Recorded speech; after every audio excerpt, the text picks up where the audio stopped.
Good evening, good afternoon, good morning, wherever you are in the world. Welcome to the Celtic Down Under weekend review. I'm your host again this week, Paul Massey, filling in for Anthony Maguire, who's sunning himself in Italy. He was at the Monza Grand Prix this weekend, the lucky bugger. I believe he was repping the green and white from the photos I've seen, so still representing over there. And I'm joined this week by Richard Tobin. Richard, how are you doing? Great, Paul. Thanks ever so much for inviting me along. Yeah, really, I still purring actually from last night. I made sure I got a few texts into my supporters of the adversary clubs in Glasgow to just check in, kind of a wellness check this morning. But yeah, no, purring, delighted. It was good performance from Celtic, and yeah, looking forward to chatting about the game. And a big week between transfer windows, aye. Absolutely, yeah. So, transfer window came to an end, kept us hanging, but we got there in the end, I think. Champions League draw, my wife's birthday last week, and amongst all that as well. So I was trying to juggle all those bits and pieces and keep the focus on her. It was a Thursday as well, so we had literally Champions League draw on her birthday, and then obviously we had 24 hours till the end of the window. So, yeah, no, it was a big week. To the point where this game almost sort of didn't really flew under the radar for a good chunk of the week because we were very preoccupied on transfers and then obviously the excitement around the Champions League draw. And we're not here to touch on that, but let's just discuss that in much detail. But let's just touch on that. Overall feelings, just very quickly, a couple of thoughts on the draw and on the window. I think it's a fair draw. I think that it does give us an opportunity. I think now that I kind of have a better handle on what this format actually means, it's quite exciting. Can I just get in really quickly that if anybody's got a ticket for Club Bruges in November, happy to help. But also transfer window, I thought solid bit of business towards the end. There was always the kind of murmurs that we would do quite well. Poor old Matt O'Reilly down in Brighton, eh? But anyway, no, really very, very pleased with the outcome. I think I know you commented last week somewhere else about how you would have liked the draw to pan out, but yeah, I think it's doable. There's a couple of, I think against the Borussians we might not do quite so well, but I think everything else looks fair dues. Yeah, you're right. On another channel, I called my preferred draw, and I think I got 5 of the 8 right, and I think I got 3 of those 5 even in the right order, home or away. So yeah, I was pretty happy with the draw. I don't think you could have hoped for too much better. Look, let's not get carried away. It's not an easy draw. There's no easy draws in the Champions League at that level. We've still drawn the Champions League runners up from last year, and in Borussia Dortmund, as you say, and in Atalanta we've got the Europa champions from last year. So there's a couple of really good teams in there. We've got Villa from pot 4, which is pretty much the strongest team from that pot. But I think we lucked out of pot 1. Dortmund, as good as they are, and Leipzig are not the strongest sides in that pot. It could, you could have been staring down the barrel of Real Madrid and Man City coming out of that pot. So, we've definitely dodged a few bullets as you go. Let's be honest, Celtic's record in the Champions League for the last 20 years at near enough is really poor. So we're gonna have to make a big change to get anything other than that. But I do agree with you. The new format is exciting. The fact that you've got 8 different matches, 8 different teams to come up against. There's no sameness with the home and away format. And look, all things being equal, if we can keep our full squad together and fit, there's an opportunity to do something and maybe potentially even get into that top 24, which gets us into a playoff. McLaughlin P, welcome along. You're absolutely correct. I did see that result as well. Bratislava lost 5-0 at the weekend, and that's our first game out of the traps. I think it's a great opportunity to get points on the board at home. Hopefully we can come out all guns blazing and win that opening game, because I think the next 3 games are pretty tough from memory. They're 3 of the stronger sides, so we may not get anything from the next 3 fixtures. Yes. But to have 3 points on the board before we get into it would be great. So that's a great window. I think they left it late, and there's a much bigger conversation to had, and the guys on the other shows across the week will no doubt be dealing with that in a lot more detail. There definitely needs to be an overhaul of recruitment, but I think we got there in the end, and it's a pretty good window. I think we're pretty solid, and that sort of brings us nicely on to the starting lineup, which is where we usually start on these shows. I'll ask you. Any surprises in the lineup for you, Richard? What are your thoughts around starting lineup, potential benching, and how do you think it's going to play out ahead of it being announced? Yeah, so I think Matt O'Reilly going, and we've discussed this in other shows. Paulo Bernardo was clearly going to be the kind of anointed successor in that respect. So that was no great surprise. Nice to see Dyson Maeda up front. A wee bit surprised to see Kyogo starting, although foreign player, and there was all that kind of chat through the last week about whether he was going to be a last minute pick up by Man City. Thank goodness he didn't go, and it was great to see him.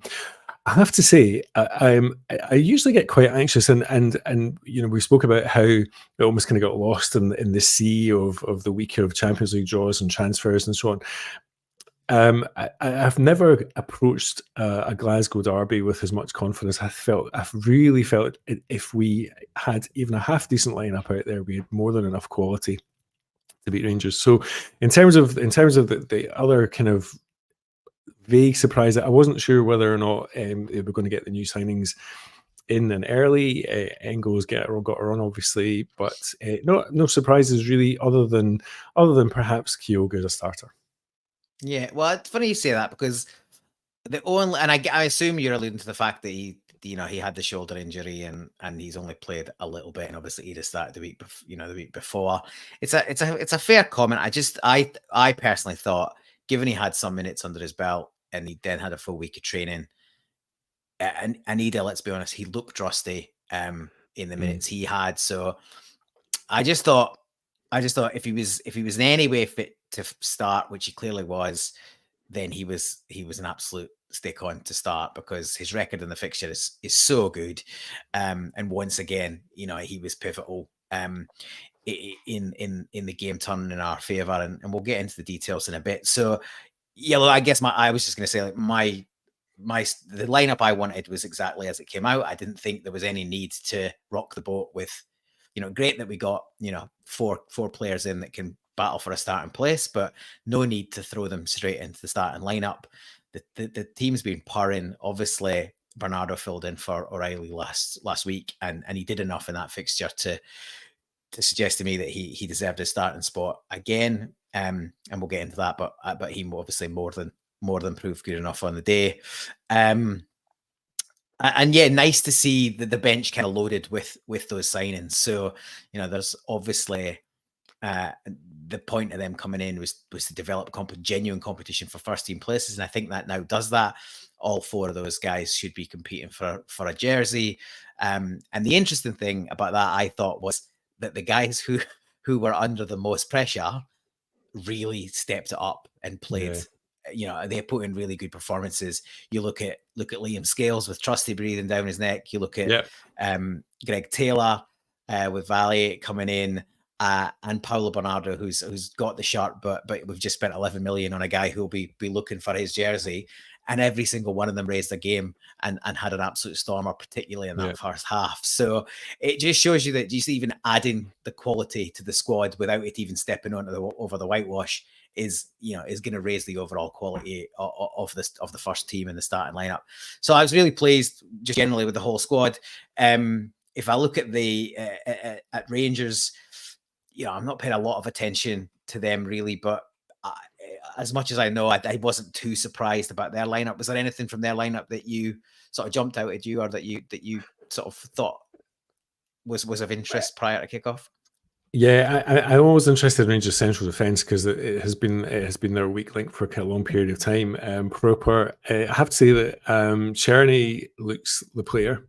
And there were a couple of kind of moments in that game, and again we'll touch on that later on, a couple of moments in the game where he probably would have done with better distribution and would have done more with the ball. He's a player, but yeah, they've kind of, as much as we've done reasonably well towards the end of the window, they have struggled with their recruitment, and it's all kind of well documented. But yeah, same. I haven't spent too much time thinking about it, other than to think that we had enough strength and depth to have a right good go at them. Yeah, like Czerny comes with this big reputation. I haven't seen a lot of him, but I thought he was extremely poor on the day. He as you say, he coughed up possession. He sort of ran down blind alleys. He didn't really create anything from open play. Interestingly, the captain has been so marginalized over there that he's now offset pieces, which is pretty much his only strength these days. So that kind of tells you a bit about his position in the team. And we've obviously probably all seen the footage online of the abuse that he took and suffered afterwards, which is obviously hilarious. But it's, I don't have too much sympathy for him. It's pretty. When your own fans are abusing you outside your ground after matches, things have probably gone, and he's probably overstayed his welcome. But the fact he's still the skipper, he's still picked, and he had a poor game as well. But he's obviously offset pieces, which is, I just find that weird. So obviously they've kind of admitted there's a change in the guard, but he's still the captain and he's still getting picked. So yeah, there's a lot of discontent obviously over there, and more so after this result. Let's get into the game. I'll just touch before we get right into the actual start. And let's have a quick summary of the stats. And the stats are interesting because stats quite often, and we talk about this a lot, the stats kind of give the story of the game, and it certainly did in the last couple of weeks that we've seen, particularly St Mirren game. The stats were hugely heavily in our favour, and we comfortably won that match. Not so much this week. So yeah. Possession 52.6% Celtic, 47.4% Rangers. Yep. Shots, overall shots 14 Celtic, 13 Rangers. Shots on target 4 each. Shots off target 5 each. Block shots 5 to Celtic, 4 to Rangers. Touches inside the box, Celtic 31, Rangers 28. 4 saves for Celtic, only 2 saves for Rangers. And then fouls, pretty similar. Corners 7-4 in our favour. We won way more aerial duels, which probably something of a turn-in for us. 13-4. We've probably not seen that down the years quite as much. That would tell, if you just looked at the bare stats and had never seen the game, you probably think that's a real. How did it end up 3-0? That's a real. That's a real tussle. It could have gone either way, but really that doesn't. The stats. What is it they say? They're stats and damn lies or lies. Damn lies and stats. I can't remember what it is. You can make them all up. Yeah, you can make them all up. Yeah, sometimes they can show a lot, or sometimes they can hide a lot. So, I just think that doesn't tell the tale of the game at all. Obviously, we won 3-0. It was going on 5-6-7 for me at points. And the Rangers shots on target were 2 or 3 of those from memory were sclaps from and potentially offside as well. I'm not sure if they're including those marginal ones in there. Let's get right into the detail of the game. We actually didn't start that great. What was your view on how the game started? And obviously Rangers had much more of that. A lot of that possession was early on in the game. Yeah, that's right. So I thought Rangers started quite brightly. And so that kind of high press that they tried to enact in that first 10-minute period of the game, I think some of it was us starting a bit slower than we have, because we've it has been the habit that has been undone from last season. Usually this season so far we've been starting pretty brightly, playing pretty fluid, good football early on, and that didn't happen. We were a bit kind of slow, a bit sluggish, but uncertain in defence. And Rangers were pushing up pretty high, and we didn't cough up many mistakes. I think that from memory we coughed up one of those chances to Dessers, and then there was another sort of half chance for Matondo during that period. But we were a little bit sluggish. However, what I would say is that we played the ball very comfortably in defence. So there was good passing, there was good availability. And ultimately that kind of led to the bit that sort of unpicked the press for the goal that was disallowed. Yeah, we'll get to that in a sec. I think for me, I think and Rogers alluded to this in his post-match comments. We just sat off them a little bit. I don't think we expected them to press us quite as high and quite as aggressively, because they have had a tendency to sit off us. And obviously that has allowed us to sort of play around them and made life a lot easier for us. And they got high up the pitch, and they sort of rattled us a little bit. We were a bit careless and a bit sloppy in possession, and we didn't really counter press. And Roger said, we weren't pressing and we weren't counter pressing. And you can see the shape of game change quite quickly. I watched the first 15-20 minutes again tonight before we came on, because obviously at the time we watched the game live, you're just in it, and there's a lot of excitement and emotion and stuff, so you don't really analyze it quite as rationally and logically as you might do after the fact. So I went back and watched that first 15 minutes, because it did feel like they had a lot of the ball, and really pressed us, and there was a real turning point, as you say, with that disallowed goal, at which point they sort of retreated into their shell and sort of they almost raised a white flag at that point, and it was still 0-0. Look, the Dessers one, obviously there was a flag after it, and he totally chokes the chance. But having looked at it again, I saw this online, I'm not 100% convinced that would have been offside once VAR took a look at it. Scales has got a trailing leg. A lot of time we look at where the bodies are and there's a big gap, but Scales' leg is dragging, and you know how tight we saw it in this. We know how tight these VAR decisions get. So I think that could have potentially been very marginal. But he absolutely chokes it. He cuts inside. He's composed. He does everything right until he's in a one-on-one with the keeper, and he just chokes him and drags it right into Schmeichel, right into Kasper's hands. It's such a bad effort, and sort of set the tone for him. He was in Cameron Carter-Vickers' pocket all day. He was crying to the ref regularly. He was moaning. He was pointing to his lip at one point because there was a little bit of blood in it from a 50-50 tussle. It just sort of summed up the gutless nature of a lot of their performance. And he never really recovered from that. The Matondo one, he's 100% offside. He's inside the 6-yard box. He's got a barely challenged header, and he managed to miss the target entirely. Stick it in the net and worry about whether the offside comes later. Really poor. Again, that was about as high as Matondo's bar got. He was slapped for tracking back and for the goal on the goals, and then he got himself injured and he was pulled. He was pulled from the fray about 30-odd minutes, 35, 38 minutes, something like that. Do you want to just talk us through that first? Well, what we thought was the opener, and obviously, sure. So I was thinking, actually, if you were wanting to see a kind of training ground execution of how to beat the high press, it was Celtic working their way out of defence from the corner and the move forward. And I think it's Callum McGregor that kind of drives forward from the press. But the passage of passing is excellent, and the weighting and the timing of the passing is excellent. Some splitting hairs. I mean, Kuhn, the kind of VAR, it's almost by a whisker. But in real time, the speed of the movement from Kuhn was fabulous. The cross was perfect. Keogh's finish was beautiful.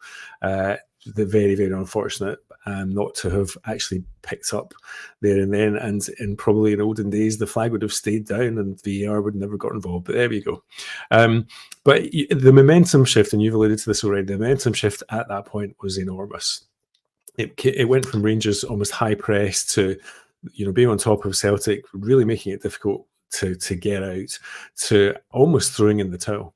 And Celtic, the confidence you could see, it just built so quickly from that area, and it built from springing the press as almost effortlessly it appeared. It was difficult, and it was just beautifully executed. Yeah, because it was quite they were pressing us quite high at the beginning of that move. So Ali Johnston shifts it in. Hatate's fouled in the as he turns it around the corner to Carmack. He is fouled, and it's rare that you'll hear me give any praise to John Beaton. I didn't think he had the best of games all up again, but he obviously lets that play on, which there was a point in the second half, I think, where he should have let the game play on, and he didn't, and he sort of tried, it was a bit of a body check, and he tried to pretend he thought it was a head knock to sort of cover up the fact that he'd stopped the play sort of flying ahead, and we were on a break, I think 3-on-2 or 3-on-3. But he does let this go, which is the right thing to do. Hatate turns it around the corner, and Carmack's then breaking head up as he does, and the pass to release Kuhn is absolutely brilliant.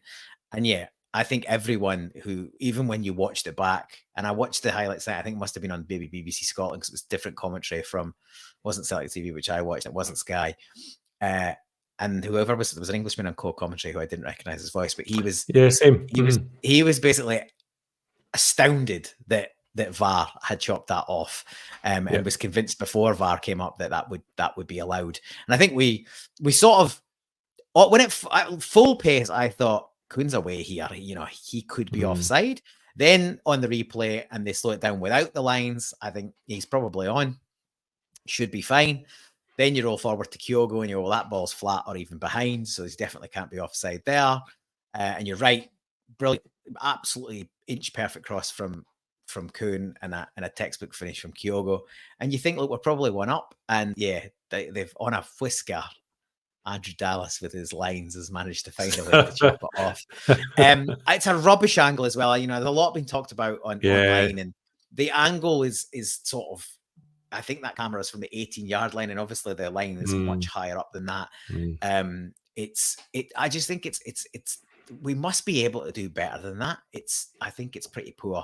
So anyway, that's chopped off. It's still 0-0, but as we say, they sort of immediately retreat. They've gone from pressing us high up the pitch and pushing forward passes up and trying to support.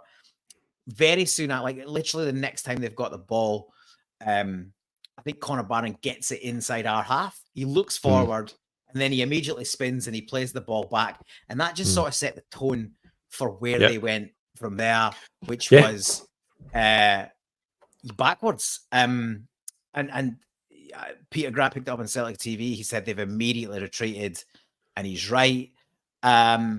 And it just looked like they were spooked, absolutely spooked by how quickly we broke. And as you say, it was absolute textbook counter-attacking stuff. So, yeah, I just think they looked terrified. And it's still 0-0. But sure enough, that was, they were right to be scared, because a few minutes later, I think the goal was chopped off at 11 minutes. By the time it eventually was looked at by VAR, it was close to 12. And then we opened the score in 16, 17 minutes. Do you want to talk us through that one? Yeah, super goal. Actually memorable for Alistair Johnson sprinting to the byline for a ball that looked as though, for all the world, he had no hope of getting to, and probably no right being there in the first place. But hooked it back beautifully. Maeda, fabulous finish. Maeda, I really enjoyed watching him the first half. Some of his movement was fantastic. But yeah, no, a really, really exciting and again, refreshing, brisk, crisp passing. But yeah, that was the highlight of me, is the kind of Alistair Johnson. In fact, I would even say my wife, who never watches football, commented how heroic Alistair Johnson's hook back was for that particular goal. But yeah, an absolute belter. Yeah, well, I think that was as soon as it went in, you think, well, they can't chop this off, and then you go, well, how close to the line was that cutback? Because you're right, he was at full pelt to try and get there before it went out of play. And he did brilliant to play across him. But I agree with McLaughlin P. It's Bernardo's vision and pass that really makes this goal. So it comes from a throw in. Ali Johnson over the throw.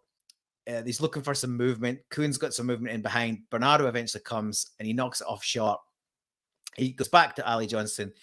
McCoon then makes an angle and he zips it into him. At which point it's now back with Bernardo, and he just clips a beautiful little casual, almost sort of 9-iron round the corner, which Ali Johnson, fair play to him, he was on his bike and away. Brilliant ball fizz. Then the centre back proper Is it Proper? Is that his name? He Yeah, poor Proper. idiot fell. Yeah. Proper numpty, Yeah. slipped Yeah. over at the opportune moment. And I enjoyed the bit where he slipped over and realized the ball was going by him. And then he did this sort of stretch to try and head it on the ground, which he was still never going to get to. And then Mayer in behind and just tucks it away quite nicely. Yeah. And Butland can't get enough on it. I guess just before both of those, the goal that was chopped off and that, there was the first sort of threat we had was 7-8 minutes in. We strung maybe 3 passes together. And McGregor, I think, sent Taylor away, and he flashed one across the box, and Kyogo just got ahead of it, and Mera wasn't quite there yet, and it fizzed across the middle. And there was no takers. But that was probably the first time we strung 2-3 passes together, and we ripped them apart down their right. And then we did them down their left twice. Their defense looked really ropey all day, and positionally, I think the thing that changed it up, and again, Rogers mentioned this post-match, was we weren't pressing high enough. And if you look where we were from maybe the first 7 minutes or so to from 8 minutes onwards, 8-9 minutes onwards, Hatate is almost joining Kyogo as a second striker in terms of his position on the pitch. He's really high up the park for the press, and they are both racing around like idiots, getting in players' faces and closing things down. And then Bernardo's only almost dropping back next to McGregor as a double pivot for a chunk of that. And that getting the shape sort of reset was really what we got a grip of things. And then I guess that the final thing is more so Greg Taylor, as he has done this season so far, and he has done in the past, particularly under the previous manager, he was stepping into midfield and adding the extra man. So it was 4v3 in there most of the time, because occasionally it was Ali Johnson pushing in, but more often than not, it was Greg Taylor coming in to make a 4. The other thing we did really well is Kyogo mixed it up again. He dropped off and he span in behind. There was one early on that he span in behind when Carmen Carter-Vickers was on the ball, and the whole crowd just groaned when he didn't play the ball over the top, because it was, obviously CCV didn't fancy it in terms of his ability to make that pass, but it was a brilliant spin by Kyogo, and the whole crowd saw the run, and CCV didn't go for it. But I thought the wee man's movement was excellent, and I agree with you to your earlier point. Maida as well was a constant menace. Defense was as always, his work rate was incredible, and Pete McGee is making this point, and his movement up front for the goal and for other chances was first class as well. So we're 1-0 up, and we've had the ball in the net twice, and we really haven't had that much to play at that point. But kind of from then on in the first half, it's kind of all Celtic from that point till half time. But other than the second goal, which we'll get to, can you pick out any of the other chances that we created that you felt we should have sort of done better? No, not really. I think do you know, it was just really entertaining to watch the whole sort of movement from our midfield. I thought Hatate had a strangely quiet game compared to some of his previous Glasgow Derby encounters, and he had a goal from a free kick, which was, not his usual quality. I think you alluded to that. There's a couple of chances where Maida got connected with the ball and Kyogo very narrowly missed. And I'm trying to remember if that was between the first and second goals. I think there was one in the second half as well early on. But I think, again, coming back to the point of the fullbacks, Greg Taylor and Alistair Johnson were thoroughly involved. And I think Greg Taylor, that's one of the best games I've seen him play from left back, joining the attack. Really, really complimenting. And Cameron Carter-Vickers had snow on a couple of times as well, sort of wandering in, as you said about the chance that he didn't quite fancy. There was one in the early second half as well, where he kind of ran with possession, and really, Cam should stay at the back because that's where he looks the calmest. I'll let you off with that one. Thank you. Yeah. So second goal. it comes just before half time, Yep. 40 minutes. Again, we sort of allow them the ball, they pass it around at the back, we sort of sit on them without, really putting too much pressure on them. And then the ball's sort of played up to James Tavernier, and he's sleeping. Yeah. Greg Taylor nips in, wins the ball off him, and gets his head up and fizzes it. Kyogo has done it again. He's dropped off into a deep hole, deep lying position, kind of the hole. And one touch with his back to goal gets it out of his feet, and then another touch to push it out of his feet. And then he looks up, and he's got the freedom of Parkhead to stroke it in the bottom corner. So much time, didn't he? Well, there's two things here. Greg Taylor's excellent, of course. The position Kyogo takes up, I've absolutely no idea where. There's not a centre back near him. They're split. You could drive a bus through the middle of the centre defence. The midfield have disappeared. They're AWOL. There's no holding midfielder, and they usually play two. Neither of them are dropping in to offer any protection across the front of there. And then Butland's positioning is absolutely dreadful. He's obviously lost his, goalkeepers usually take a centre marker, so they've got an idea where the middle of the goal is, and they can usually judge that so that they're covered in well. He's completely lost his bearings. He's probably between the penalty spot and his right hand post. He leaves more than half the goal to aim at, and the wee man basically just passes it into. It's not even right in the corner. It's a good yard or so inside the post. And he doesn't even smash it. It's just a solid side foot from the best part of 25-30 yards. It's one of the weirdest but great finishes you'll see, just because he's got so much time and space. But the one thing we knew about that was there's no way to rule that out. There was about 3 players or 4 players behind him playing him on. In front of him, exactly. And that point about Butland in particular, I don't think he expected him to hit it. And I think that he was taken by surprise. 25 yards out, it was going to hit it from there. And of course, we all know what the wee man can do. So no, that was a joyful moment. A joyful moment. Yeah, and at 2-0, we're very comfortable at that point. I don't know what you were thinking, but for me at that point, I'm thinking like, let's get another one before halftime, and it's done. And not only that, we can then hopefully get 2 or 3 more second half and absolutely bury them.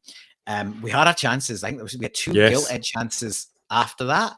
I certainly remember 2. I'm sort of struggling to remember one of them. One of them was the chance that sort of came across the Hattati at the back post, and he sort of tried to be a bit cute and sort of bend it into the far corner, and he just made a bit of a mess of it and overcooked it, and it went past past the other upright. The other one I remember is Bernardo. Bernardo had a go just before halftime. It was a good spot on. That's from Maida. Yeah. That's the other one. It's probably one of the few things that Bernardo didn't do well, and it would have absolutely spot on. That's exactly what it was. It would have capped a brilliant first half performance and really put the tin lid on the game, and he'd have deserved it. Yeah, he got the ball in the center of the box, didn't he? And he was really, again, a bit like Dessus. He was really composed. He shifted it. He made the space for himself. And he didn't quite catch it, and he allowed Butland to make a save. But yeah, those for me, those 2 chances are absolutely gilt-edged. They're up there with the first 2 that were in the net, albeit that one was ruled out.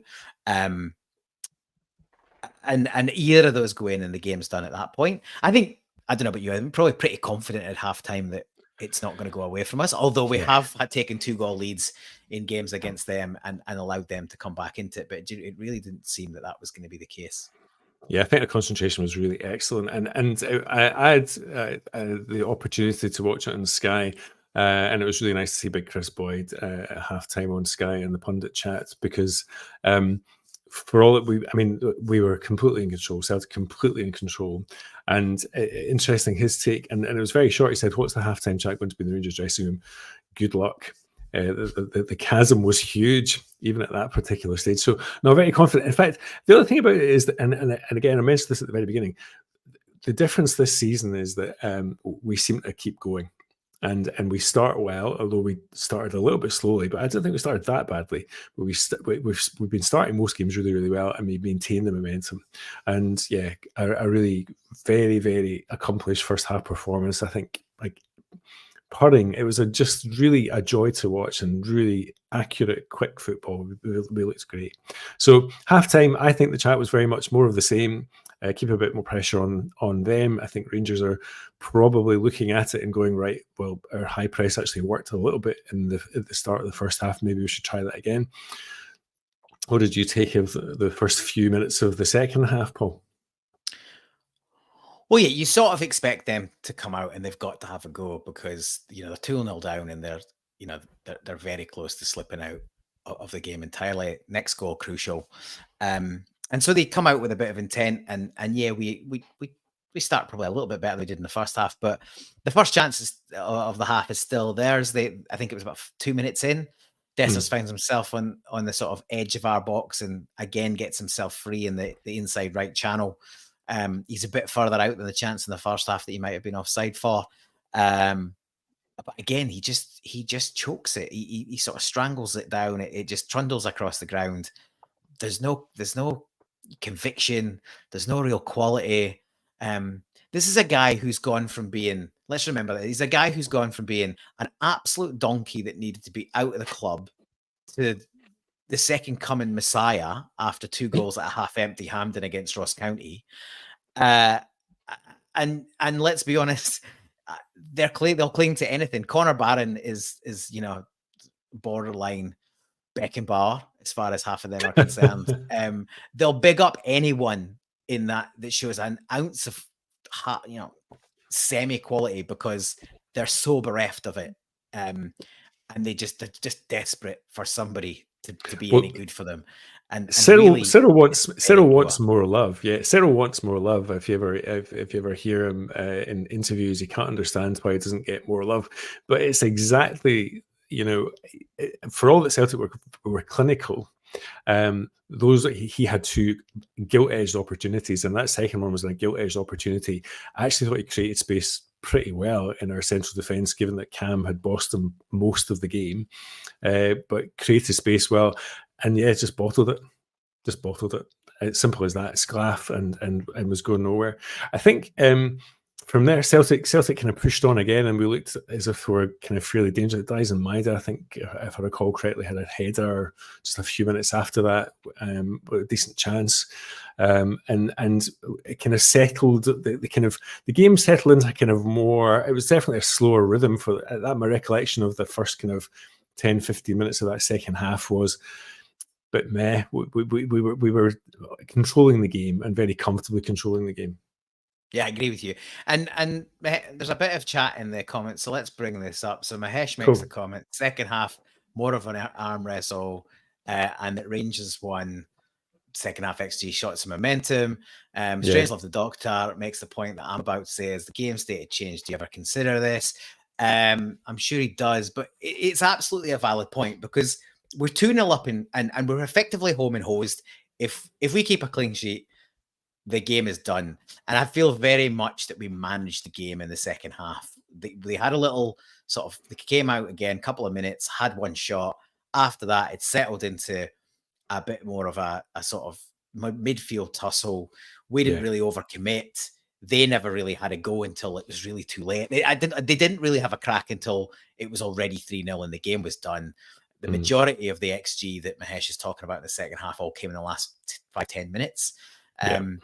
And really by that point, that's the death throes of a lost cause at that point. So I just thought we managed the game second half. We definitely dropped our tempo and our intensity, and we just we kind of saw it out from there. The sort of early chances, you're right. Maeda was a pest at corners. He had one in the first half where he sort of come across his man, and he's the first man there, and he had a flick on. Nobody coming in behind it. He did that in each half, and nobody coming in behind to get a second contact. And then the other one that happened relatively early before the third goal went in was Proper got himself involved to try and block across, and he nearly turned it into his own net. Butland had to produce a good save onto the post, which led to a corner, and it might have even led to the corner where the aftermath of that corner was the ball broke out on the edge of the box, and it sort of fizzed at Callum McGregor, and he sort of managed to adjust his legs just enough to sort of cushion it a bit, and it came to, I think it might have been Ali Johnson or one of his teammates, and they just sort of quickly shifted it back to him, at which point, we're back to the, shrugging off international football seems to be very good for Callum McGregor's confidence and his ability to get up the park and have a dig, because he whips out a third goal of the season, and it's just another great strike. He sort of takes a few touches. Sterling sort of has a, dying lunge towards him, and he just rattles it right in the top corner. Now, I've looked at this. I don't know what your views are. I've looked at this about 10 times, and I still can't decide if there's a little deflection off Sterling. I think there was. That helps to take it away into the corner. Yeah. It looks like a great strike. It looks like he hits it so clean. You can't really tell if there is much of a deviation, but I'm sure this is just a mild deviation, and then the ball's still heftily spinning when it lands in the net, which says to me that there's potentially a little flick off the defender, which I don't know, that probably only makes it a little bit sweeter, to be honest. Yeah. But yeah, just the driving purpose for McGregor in the first part of the season has been really, really good. There's a real difference where, typically he's been that metronome that sits deeper and just pushes passes and moves the game along. But he's obviously been encouraged to get further up the park. Whether it was O'Reilly and now Bernardo, and I think Engels will be just as good at this as well, is with those midfield three, you've got players that can sort of pivot around, and each of them are very comfortable on the ball, comfortable passing, can take it on the half turn and can shift it. So with that awareness, there's just an allowance for him to be a bit higher up the park, as long as somebody else is sort of covering around behind him. So yeah, great lease of life. McLaughlin saying clear deflection. I think it was subtle, but I agree with you. I think it is. Yeah. And yeah, it gives it the swerve. So, but it's a either way, it's just the purposeful nature of getting out from his feet and having a crack. I think last season he probably wouldn't have been shooting from distance as much as he is this season. There seemed to be more of a directive to have fewer shots from outside the box, but there certainly seems encouragement to have a dig.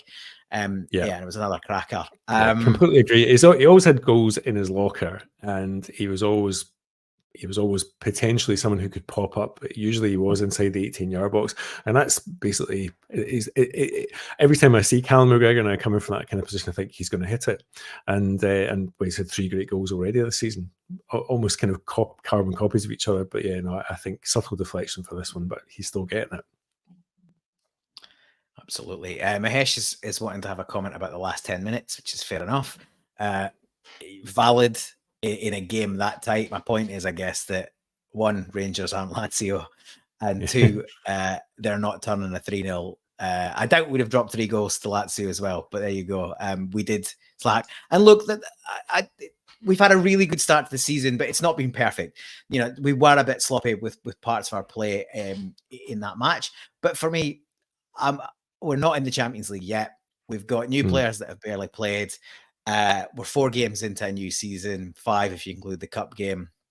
We're a high pass for me. We've 12 points out of 12. We're in the next round of the cup. We scored 12 goals without reply in the league. We're in a really, really good position. It's coming pretty soon, though. 19th of September. I know we haven't finished talking about the game, but 19th of September is our first game in the Champions League. So we've got the international break. And I guess the point I'm making is we've got time, and I feel like we judge them on where they are now. Yeah. There's absolutely concerns about sloppy players more likely get punished in the Champions League, and I think that's the point Mahesh is making. Yeah. And it's a valid point, but I think for where we are now, the performances have been great at this time in the season. Yeah. Totally agree. Let's look at that. We've absolutely horsed our supposed main rivals, which is why it's in quotation marks in the title, because at this rate they may not be our main rivals this season. Aberdeen breathing down our neck. Aberdeen on matching points, and even Dundee United have pushed ahead of. They beat Hearts and they've pushed ahead of Rangers. So actually, in the next round of fixtures, we'll play after the international break, which is always a joy. We'll play Hearts at home, and obviously they're bottom or second bottom. They've had a horrible They've had a start horrible start, which obviously absolutely gutted for them. And they've got to go to Tannadice, so they play United in that same round of fixtures. So that's a third, fourth place battle, and they're not third. So they could see themselves dropping further behind both of us. So it'll be interesting. Before we wrap up the game entirely, what was your thoughts on substitutions? We saw Engels come on at 62 minutes for Paulo Bernardo. We saw James Forrest come on for Kuhn at 72 minutes, making his 500th appearance for the club. Pretty big landmark. And then at 77, we saw Adam Ida and Luke McCowan come on for Hatate and Kyogo. What were your thoughts about getting those substitutions on? Yeah, so relatively predictable in terms of the personnel that they replaced. I thought pass marks for James Forrest, who always brings an energy. Even you can always spot James Forrest running, can't you? But he brought an energy that was different from anything that we had in the game in that part of the second half. Ida was largely anonymous for me. Engels, I think, just kind of finding his feet, and that's fair enough. It's the first game. I thought Luke McCowan acquitted himself pretty well. Lots of good movement and good interlinking play. But yeah, I think the game was won. And I think that it really was more about kind of mixing it up and giving some of these guys some game time. Nice for Engels to get on and an occasion like that to come on. When were we 3-0 up when he came on, or was it 2-0? No, it was 2-0 when he came 2-0, on. yes. So yeah. So we scored. I think the third was 74, 75 minutes, something like that. Yeah. So McCowan and Ida came on after the goal, pretty much immediately after the goal celebrations. Forrest was on for a couple of minutes before the goal. That's right. Yeah. In fact, it may have been James Forrest that was the guy who poked it into to McGregor's path. But yeah, for me, I think good to get the two of the new signings on. I think Engels. The one thing you'd say about it is there was nothing spectacular, but everything was neat and tidy. True. I guess that's the least you would expect from an 11 million pound midfielder. But we've seen other players sort of shrink in the limelight of a big derby. He was probably just kind of taking it in. There was a good moment really early on where he'd spotted Kyogo had dropped off, and he made a long busting run to be the furthest forward player, and the ball was hit in his direction. I think Cameron Carter-Vickers played it over the top, but he just overhit it, and it went through to Butland. Yeah. But it's just that was a little snippet really early of his game awareness, and sort of where he should be on the pitch. So great to get him in, great to get him a few minutes and get him experience that. Luke McCowan was making every fan's sort of dream, getting on in a derby, a couple of days after signing for your boyhood heroes. Super reception for him as well. He got a fantastic reception. And look, I think he'll be a tidy enough signing. He's not going to play. He's not going to start in the biggest of games, but we're going to play 60 odd games this season probably. And we can't flog the first 11 and the first 3 or 4 midfielders all season. So he'll get plenty of game time. I would imagine in the immediate aftermath of Champions League nights and the following domestic fixture. So I think it's for a million quid. It's a bit of a no-brainer, right? There's zero downside, and he's one of the better players across the league. So I think it's a good move all round. Not much more to say. I think it was honestly 3-0. I know Mahesh said the XG is pretty close, but they'd given up the ghost. Their fan base is close to giving up the ghost. There's white towels and flags all over the place. They're arguing with their manager and players in the street. It looks like a really, really bad year for them. And long may it continue. Indeed, and they won't have been helped by their respective Europa League draw, which has got the erstwhile Ange Postecoglou coming up to visit them at Ibrox as well. Yeah, that one it. pass. That would be Aye. that would be a good night, I would imagine. But yeah, I think, as I say, the season couldn't have started much better. For us, there's a lot to look forward to. Just out of interest, just a very, very final footnote to the game, though, but the kind of a couple of sloppy bookings at the end. Not sloppy necessarily from our point of view. Greg Taylor's probably fair enough. But Engels, I was confused that he got booked, and I wasn't really sure. You said that John Beaton, it's always hard, right? But John Beaton, I didn't think he had that great game either. But I didn't understand the Engels booking. He just sort of clips his man. He just sort of clips his man, I think, on the touchline, doesn't he? Just sort of, it's just a professional foul. Which, good game management. Again, the guy was breaking on him, and he just made sure he wasn't going anywhere. He basically took one for the team. There wasn't that much consistency with that. Diamande clotheslined Ali Johnston, and we managed to get them both booked, which is pretty much par for the course in these games. A Celtic player gets assaulted and ends up with a booking. Alistair Johnson's a couple of those recently, I seem to remember. Yeah, it's just the usual, to be honest. Kuhn got booked, and it was a straightforward booking. I think it was a shirt tug. You're going to get a yellow for that. The one major surprise for me was that Ufte and Diamande got booked within about 20 minutes, within a couple of minutes of each other, and both managed to stay on the pitch, which quite a surprise, to be honest, given how poor they both are.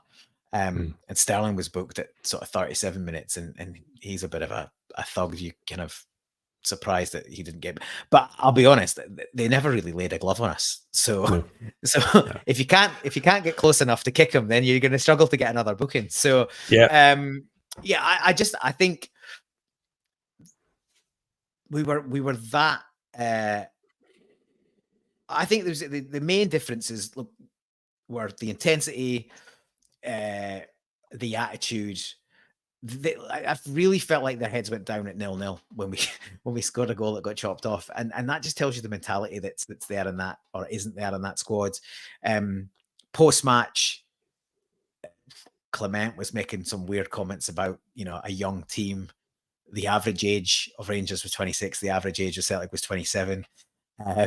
Just some strange comments. There was a comment about their best result in 4 years. Now, there might be a bit of a, lost in translation, English second language, but you wouldn't say 6-0 versus Ross County is their best result in 4 years, given they've had runs in Europe and the like, and they've beaten some big teams. Fair play to them in some of those matches. I think what he probably meant was it's their highest win in 4 years. But why is that valid when you've just been gubbed 3-0 going on 6 by your major rivals? He said something along the lines of, it's not black and white. It's not black and white. It's grey and maybe dark grey. It's just the stuff of a man who's kind of starting to lose the plot. And he's been losing the plot for a while. Some of the stuff in his interviews has been talking. He talked a lot about, he talked about the 4 shots on target each. That should have been 3-2 or 3-3. Yeah, weird.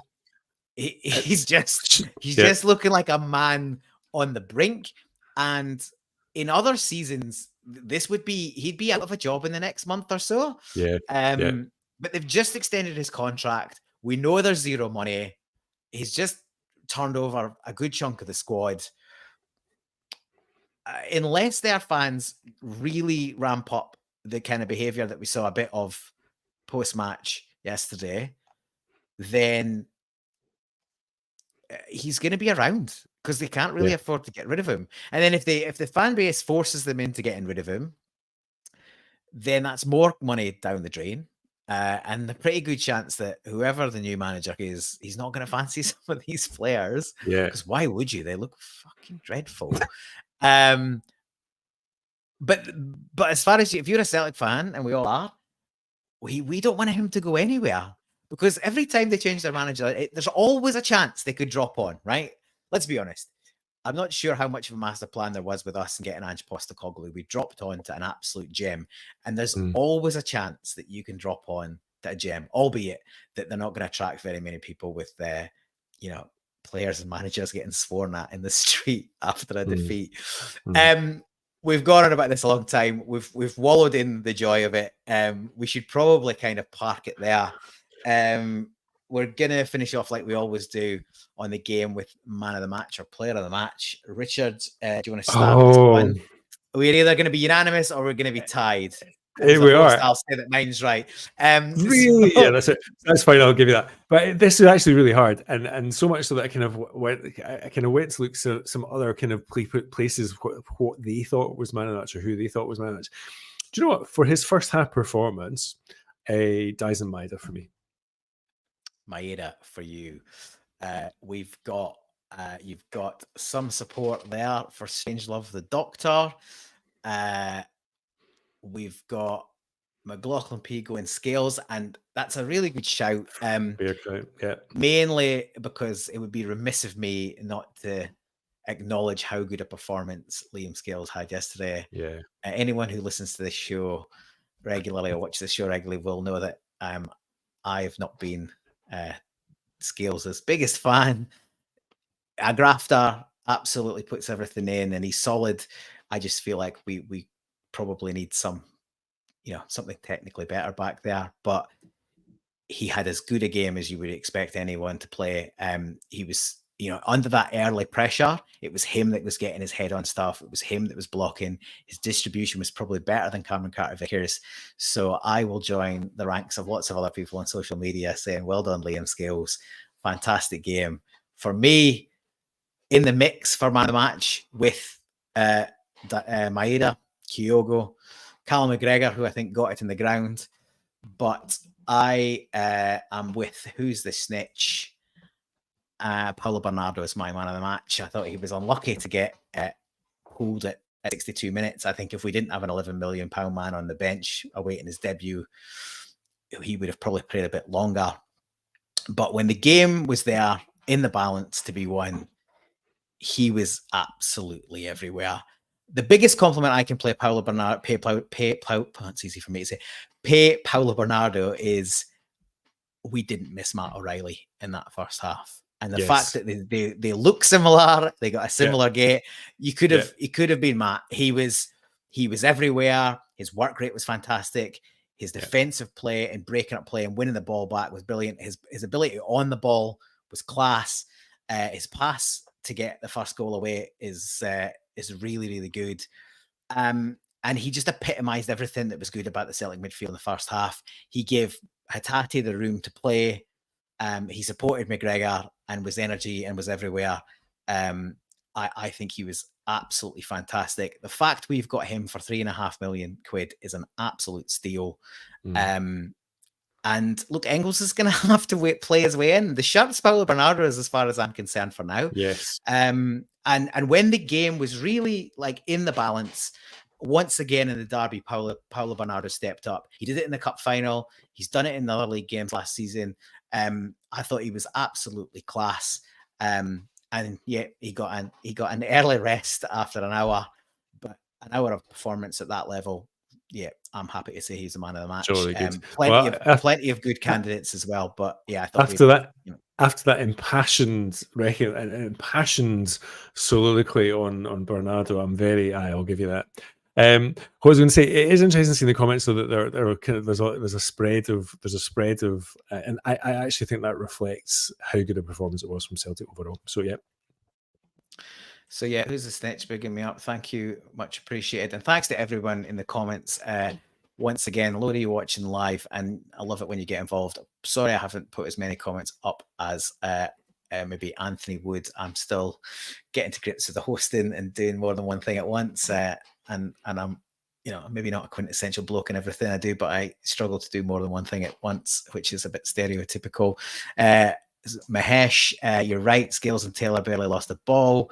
Yeah, they both had great games. Yeah, this is a really good point as well. 420 somewhere. Did you see that Bernardo was rallying the subs as they went on and up cuddling teammates after Cal scored? Boy, it was clash, like Snitch always says. Yeah, no, he was the first one there with McGregor. I don't know if you haven't watched the unique angle on Celtic TV on all the goals, go watch it. that unique angle is great. You get obviously, as the name says, you get a different view of the goals and the celebrations for Callum McGregor's goal are absolutely class in front of the main stand. And yeah, Paulo Bernardo's the first man there to celebrate with him and lift him up, and you could see what it meant to him. So yeah, brilliant day, brilliant win, and sets us up nicely going into the international break. They, on the other hand, will have to suffer for the next couple of weeks until they can get back out, and they'll not have it easy at Tannadice. So it'll be interesting times ahead. Main rivals Aberdeen, we don't play them for a little while.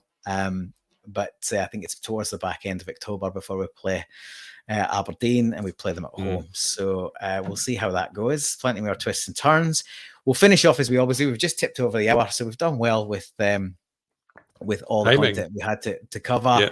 We always sort of give a little recommendation or a thought of the week. I'll pass to you, Richard, and then I'll finish this off and we'll sign out. What's your recommendation or thought? Final thought. Recommendation is Cinefest Oz. It's a film festival. It's on in the southwest of Western Australia. So I know that quite a few of the people watching us are based in Perth, Western Australia. So get yourself down there. It's between Bustleton, Margaret River, and Bunbury. Lots of local and Screen West WA are large donors to this particular thing. It's a lot of local content, a lot of really interesting new films, a lot of international content as well. So yeah, get down there. It's on for a week. Very contemporary, and you've got an international break. You don't have to watch Celtic next Sunday, so get yourself down there and see some new vibrant Australian cinema. Thank you very much. Quite a few. I think the guys in the comments are probably back in Scotland, so they might not get to that. There we go. My signal's on the mind. Yeah, Plunge is on his way. So yeah, get yourself down to the southwest. Some great wineries and beer as well. You'll enjoy yourself thoroughly. Strange Love the Doctor. He's a music man as well. He's bigging up Buried Alive on Spotify. Just incredible. If you play guitar, I will check them out. Which brings me on to thank you, Who's a Snitch, and thanks to everyone else who's been in the comments. My final thought of the week is always a music recommendation, and this week's no different. My recommendation is from a kind of collaboration that's been called Yanis and the Yaw. Yanis being the lead singer and guitarist from The Foals. He did some recordings quite a few years ago, 7 or 8 years ago, with Tony Allen, sort of drummer from Afrobeat background. And they did some recordings and had some demos and other bits and pieces. And then unfortunately, Tony Allen passed away in 2019 or 2020. So Yanis then worked during lockdowns and COVID. He worked on the demos and sort of pulled them together and thought they deserved to see the light of day. And he sort of created this collaboration project called Yanis and the Yaw, YAW. And really, the idea is apparently it's going to be other collaborations with Yanis in the future. It's a 5-song EP called Lagos, Paris, London. And really, if you like the Foals or Foals, get involved. It's got a bit of that with a whole lot of other influences in as well. Absolutely brilliant. So yeah, Lagos, Paris, London, 5-track EP just come out this week from Yanis and the Yaw. That's my recommendation of the week. Cool. We've got a final comment I'm going to put up is from Anthony's dad, I think. Well done, lads. Big Ants will need to lift his game.